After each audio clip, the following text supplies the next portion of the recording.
Hello out there, I'm the oldest nerd. On this episode of Deep Space Nine, Heart of Stone, this is a small story. Kira and Odo are on a runabout, and they encounter a Maquis vessel who has just attacked a Federation ship, and so they go in pursuit. It ends up on this little moon, and it has some seismic problems to it, and they decide that the fastest way to find this Maquis pilot is to split up.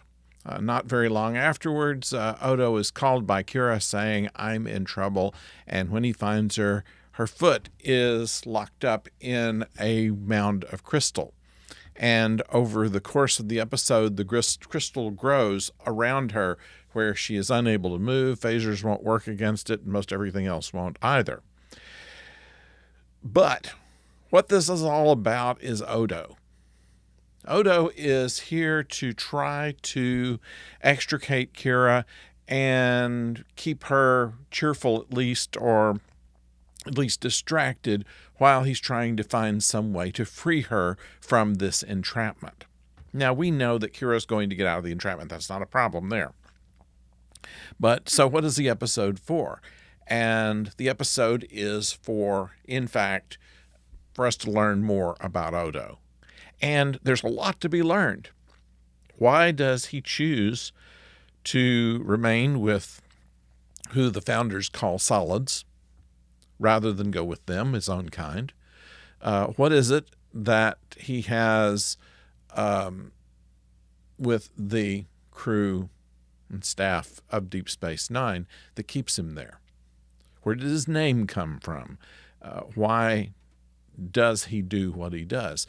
And a lot of those questions are answered in this episode, and so it's very good on that point. The B story is that Nog wants to join Starfleet. This is met by a lot of suspicion from Sisko and even from Jake. Jake says, "I've never heard you say anything about wanting to join Starfleet before. You must be running some kind of scam." But in fact, he's not, and he spends quite a bit of time trying to convince Sisko one way or the other that he is Starfleet material. Certainly Sisko doesn't believe it and hardly believes that he's even serious about it. And yet, through a number of things that happen during the episode, he makes a credible case for why he should be.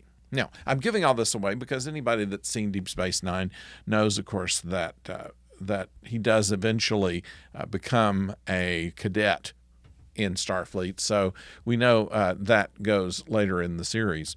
But this is where it started, and this was the reason behind it. And so we learn a little bit more about Nog and about Rom, his father, and a little bit about Quark, and a lot about Odo. So what this episode is for is to give us an idea. Once again, we have not really fleshed out all of the characters just yet. We've had a number of things on Dax and O'Brien and Bashir, and now it's really time to look deeply into Odo and Nog.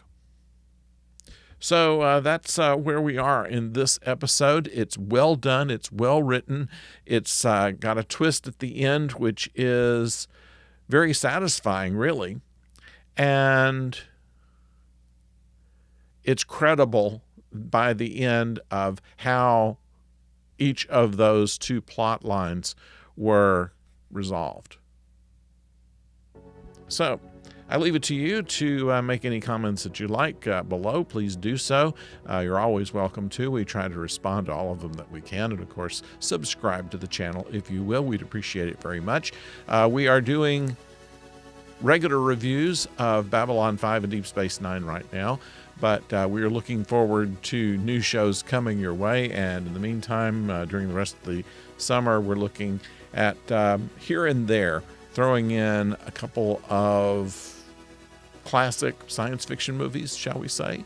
We've already done one on Star Wars, and we may find another or two, maybe in different areas to review. We've done the Star Trek The Motion Picture, but we might look at Wrath of Khan, or we might look at one of the other things that's out there.